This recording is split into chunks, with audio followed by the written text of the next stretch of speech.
Baik teman-teman Rumah Sri Kesetra, kita lanjutin lagi obrolan kita tadi soal ini ya Kak ya, kondisi ikan yang hilang tadi begitu ya. Kita pengen tahu nih, gimana cara mengembalikan, membangun kembali supaya variasi-variasi pindang tadi itu tetap terjaga gitu.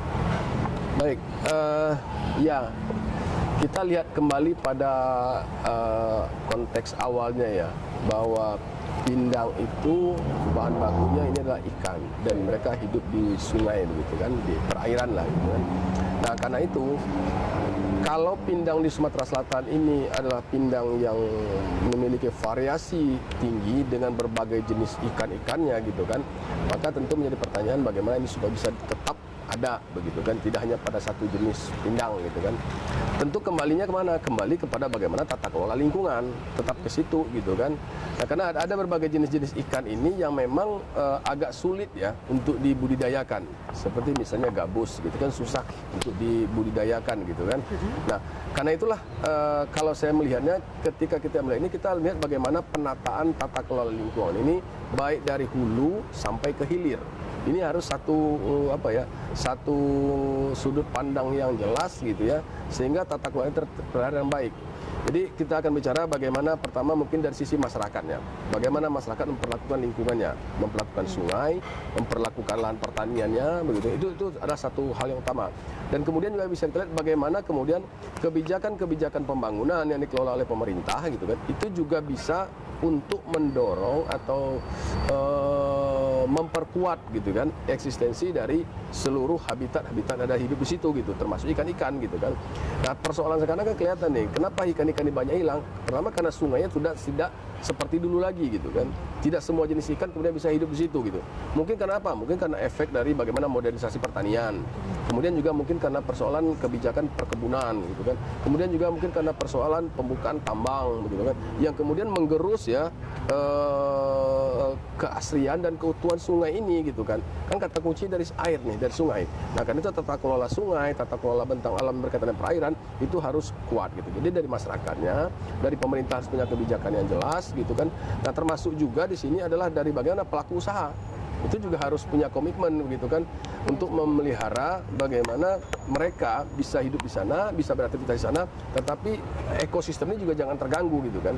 Nah teknologi-teknologi yang ramah lingkungan ini mutlak harus diadakan gitu. Ini kalau bagaimana melihat posisi ini gitu.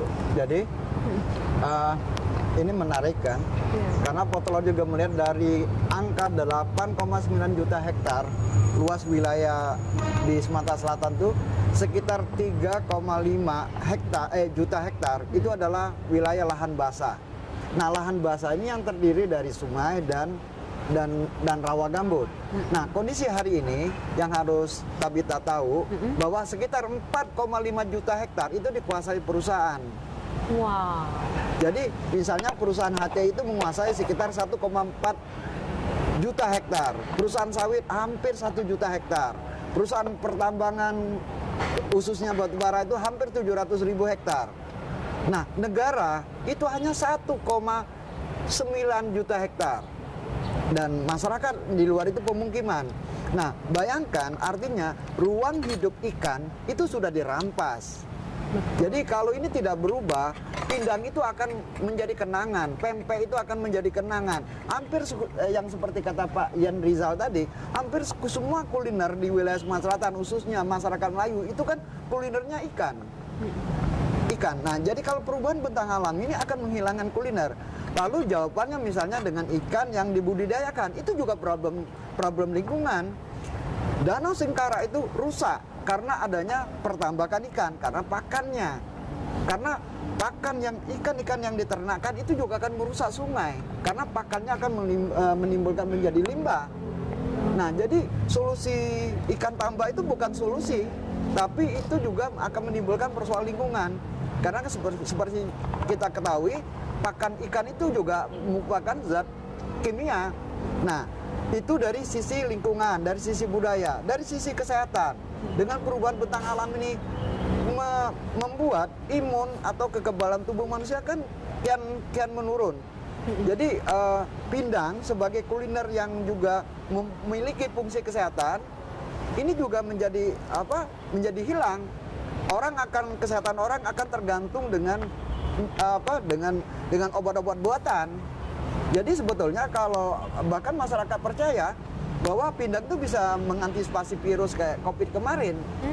Tapi bukan itu maksud saya, bahwa memang pindang itu memiliki unsur untuk menjaga daya tahan tubuh. Jadi kita kembalikan persoalan apa, menjaga lingkungan tadi, ini satu keharusan. Kalau Anda ingin makan pindang dan ingin makan pempek, ingin makan beragam makanan dari ikan, ya jagalah lingkungan. Siapa yang menjaganya? Bukan hanya negara, kata Pak Yan tadi, juga pelaku usaha, juga masyarakat. Nah, inilah sebenarnya Potlot itu ingin ketika kita bicara pindang, kita tidak bicara cuman asam, pedas, manis, bukan romantis, artinya bukan hanya selera, tapi juga ketika kita makan pindang, kita juga berpikir tentang bentang alam yang lestari, tentang budaya Melayu yang sangat terbuka, yang sangat egaliter. Nah, mudah-mudahan dengan program ini tadi kita memiliki refleksi untuk itu. Jadi bukan hanya tentang kalau kita bicara tentang Laos misalnya, ini bukan hanya persoalan taste, tapi persoalan bentang alam. Nah, saya beberapa kali melakukan perjalanan di daerah yang dulunya wilayah yang dulu kaya dengan rempah-rempah, masyarakatnya mengonsumsi mie instan. Wow. Nah, itu menunjukkan jangankan mereka pindang, saya pergi ke suatu wilayah pedalaman yang dekat hutan, yang dulunya hutan, saya pikir saya bisa mengonsumsi ikan, dan ternyata susah.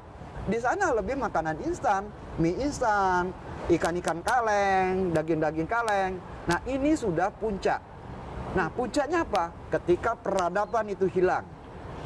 Makanya ketika peradaban itu hilang, kita nggak bisa apa lagi. Anda pergilah ke wilayah-wilayah lahan basah yang ada di Sumatera Selatan. Jangankan ikan, tradisi pun sudah hilang. Nah, jadi saya sepakat tadi, mungkin rekomendasinya mungkin dari ini, selain harus ada museum, juga harus ada semacam kesepahaman bahwa pindang yang seperti dikatakan Pak Yen sebagai sebuah ikon masyarakat Melayu khususnya di Sumatera Selatan sebagai ikon identity. Jadi bukannya makanan instan, dan pindang itu juga tidak hanya ikan belido loh. Kaya, banyak kita multi ikan ya. Nah, artinya yang harus saya kasih tahu dari 400-an ikan yang pernah ada di 400-an jenis ya, yang ada di wilayah Sungai Musi dan sebagainya, sekarang tinggal 200-an. Wow. Jadi hampir 50% itu hilang. Kenapa hilang? Karena ruang hidupnya seperti di Palembang aja. Tahu nggak berapa anak Sungai Musi yang melintas di Palembang hilang?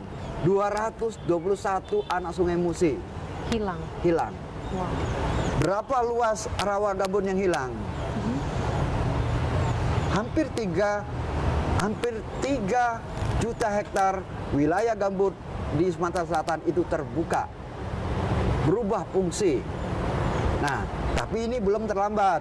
Belum terlambat karena belum kiamat. Iya, betul juga ya, Pak ya. Ya, jadi tetap kita harus ada upaya. Nah, mungkin itu yang saya sepakat dengan yang disampaikan oleh Pak Yen, harus ada harus menjadikan pindang ini sebagai sebuah ikon masyarakat Sumatera Selatan. Kita harus buat museum ikan tadi, dan juga kita harus tata kelola lanskap tadi. Bagaimana yang ini sudah jadi kebun sawit, ini sudah jadi HTI, ini juga sudah jadi perumahan. Oke, itu barang yang sudah ada, tapi kan barang yang tersisa juga jangan dihabisi. Nah, itu mungkin Pak Yen. Ya, jadi kalau dikatakan tadi kan, kenapa pindang ini kemudian menjadi ikon identity, ada identitas dari masyarakat Sumatera Selatan. Pertama karena memang dia ada di seluruh wilayah. Berbeda dengan jenis kuliner lain ya, yang hanya mungkin spesifik pada saat daerah tertentu. Tapi kalau pindang kan dia ada di seluruh kabupaten dan kota, dari hulu Sungai Musi sampai ke hilirnya gitu kan, semua ada gitu. Jadi bisa jadi identitas. Kedua juga pindang ini kan adalah makanan, kalau saya katakan makanan rakyat gitu kan. Dia tidak mengenal strata. siapapun boleh memakannya. Bahkan dari sisi sejarah Kak Yudi ya, tidak ada juga ya bahwa pindang ini khusus untuk sultan saja atau untuk raja-raja saja. Tidak gitu. Artinya rumah tangga juga bisa mengkonsumsi itu gitu kan. Dan kemudian mungkin perlu juga disampaikan bahwa pindang itu sebetulnya bukan, kalau saya melihat sih, tidak dalam konteks bahwa itu adalah makanan mahal gitu ya, bukan nanti kuliner yang berharga mahal gitu. Mahalnya itu kalau saya melihat justru kenapa? Karena bahan bakunya sudah susah dicari gitu kan. Ikannya susah dicari sehingga ikannya mahal. Kalau dulu mungkin tinggal ambil di samping rumah Kak Yudi gitu kan, ikannya ada gitu kan. Kalau sekarang kan harus beli dulu sekian sekilonya gitu kan, karena ikannya sudah berkurang gitu kan. Nah jadi mahalnya ini karena memang bahan bakunya sudah susah dicari. Jadi lambat laun kalau ini dibiarkan tentu pindang ini mungkin tetap jadi identitas, tapi dia juga menjadi makanan high class gitu kan. Padahal kita ingin pindang ini ada di seluruh lapisan sebagaimana konteks awalnya seperti itu gitu kan. Nah karena itulah kunci utamanya kan ada kepada bagaimana habitatnya itu atau lingkungan dia hidup itu, baik ikannya sendiri ataupun bumbu-bumbunya itu tetap terpelihara gitu. Nah karena itulah kampanye tentang pindang sebagai identitas itu harus kita dorong bersama-sama gitu. Nah, apa yang dilakukan oleh rekan-rekan Potluck ini kan bagian dari upaya itu, dan tidak hanya selesai sampai di sini tentunya gitu kan. Perlu upaya-upaya berkelanjutan gitu untuk mendorong bahwa pindang adalah identitas rakyat ya, identitas rakyat. Maksudnya mengatakan kata rakyat ya, identitas rakyat Sumatera Selatan, sehingga dia lebih terlihat membumi, dan memang asalnya memang dia membumi gitu, tumbuh dari bawah gitu kan. Artinya pindang ini lahir dari hasil pemaknaan masyarakat mengenai kondisi lingkungan di sekitar mereka. Dialog antara masyarakat dengan alam itulah yang kemudian melahirkan kuliner ini. Nah ini yang harus tetap bersama-sama kita jaga. Itu mungkin Mbak Tabita. Wow, sejauh ini obrolan kita di balik pindang ya. Dan teman-teman nggak berhenti sampai di sini. Teater Potluck sudah menyediakan seminar yang tentunya tentang obrolan ini yang lebih detail lagi, apa-apa saja yang harus dilakukan, yang ternyata ini adalah menjadi sebuah masalah yang serius ya sebetulnya ya. Wah, luar biasa banget. Jadi jangan lupa tanggal berapa ini Kak? Tanggal 6 kita ada festival dan seminar. Festival dan seminar di tanggal 6. Kemudian pertunjukan teater di tanggal 7. Pertunjukan teater hari Senin di tanggal 7 November bulannya. Oke, November. Tinggal berapa bulan lagi? Tinggal berapa hari lagi ya? Minggu depan berarti. Iya. Oke, minggu depan. Teman-teman Rumah Sri Kesetra, kami mengajak juga kita sama-sama mengapresiasi dan kita sama-sama melihat masalah ini menjadi masalah kita juga, dan kita sama-sama membangun kembali apa yang sudah rusak saat ini. Oke, baik teman-teman. Sekarang kayaknya aroma pindang ini sudah dari tadi manggil-manggil ya Kak ya? Kayaknya udah masak ya Kak Yudi ya? Iya, udah matang ya? Iya. Siap Boleh nih dicicipi. kita icip-icip dulu ya? Wow, jadi inilah pindang ikan apa Kak tadi Kak? Patin. Pindang patin. Boleh Kak kita lihat bagaimana view-nya? Oke. Visualnya dari ikan patin ini. Waduh. Ya. Sore-sore aromanya kemana-mana. Nah ini bagian kepala nih. Wah, bagian kepala bagian paling favorit nih kayaknya ya. Iya. Ikonik banget nih dari si patinnya. Kayak warna kuahnya yang dari cabai itu ya Kak ya? Iya. Cabai warna merah, terus ketemu sama jahe tadi kuning. Waduh, nyala banget. Kunyit bukan jahe. Oh, kunyit. Ya salah Iya. kan, jadi kan tipe. Tipu. Oke, dari kunyit. Nah, Oke, ini ada nanasnya. coba. Ini pakai nanas kali ini. Kita tambahkan. Oke, ini Ini kemanginya. Aroma khas kemangi juga Iya, harus didapat itu. ya. Waduh. Mudah-mudahan ini bukan pindang terakhir ya. Wah, jangan ya Kak ya. Habis ini sepertinya nih jadi pindang yang berkelanjutan lagi nih. Biar anak cucu masih bisa tetap mencicipi. Kita harapkan begitu ya. Iya. Ini silakan dicicipi. Oke. Silakan nih kakak-kakak kita yang sebelah sini kayaknya udah boleh mencicipi. Ah, ini. Ini Pak Ian Rizal nih. Oke. Silahkan Kak, gimana? Di review ya Kak ya? Baik, kita coba ya. Ini masakan khas dari Kak Yudi ya, yang ternyata selain seorang budayawan ya, sastrawan, juga jago masak itu. Ya. Luar biasa ya. Saya baru tahu nih bisa jago masak gini gitu kan. Oke, teman-teman sekalian ya, kita coba ya. Ini kepalanya ya. Saya angkat dulu ya biar kelihatan ya. Ini kepala. Bisa di shoot kamera ya. Ini kepala patin. Ya. Patin banget nih. Biasa ini ya. Dan mudah-mudahan ini patin sungai. Ya. Enggak. Susah sekali kita dapatkan patin sungai itu. Nah, ini bagian badan ya, bagian badan. Dan variasinya juga bisa ya, artinya patin ini bisa juga tergantung ukuran ya. Dapat yang besar bisa juga besar begitu kan. Oke, ini ada nanas. Nah, ini ciri nanasnya apakah di semua daerah ada nggak kayak dia? Iya. Nanas dia. Semua daerah itu Nanas ada ya. Jadi pemandinya. Kita coba teman-teman ya, saya ambil dari kuahnya dulu ya. Ini ini luar biasa ini. Wis. Saya penikmat pindang ya, banyak pindang yang sudah saya coba ya, tapi ini memang luar biasa ya. Artinya ciri khas pindang itu kan menyengat ya, ada rasa sesuatu yang menyengat di situ ya, sedikit asam, sedikit pedas gitu kan. Dan ini kerasa di sini gitu kan. Luar biasa Kak Yudi. Wow. Terima kasih. Teman-teman sekalian ya, bisa dicip sini. Oke, dagingnya juga cukup empuk ya. Di sini kelihatan. Saya coba satu sendok lagi ya, ini kelihatan nih dagingnya. Boleh. Luar biasa, mantap begitu kan. Pindang patin ala Kak Yudi. Semoga pindang tetap lestari. Okay. Yeah. Dan ini bukan pindang terakhir. Bukan pindang yang terakhir. Oke, semoga pindang ini boleh terus dinikmati oleh anak dan cucu kita nanti. Dan inilah dia Rumah Sri Kesetra. Terima kasih untuk setiap yang mendukung Rumah Sri Kesetra hari ini.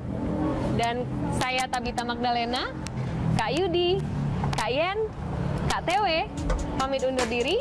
Sampai jumpa lagi. Pindang ibu masak pindang, masak ibu pindang, ibu.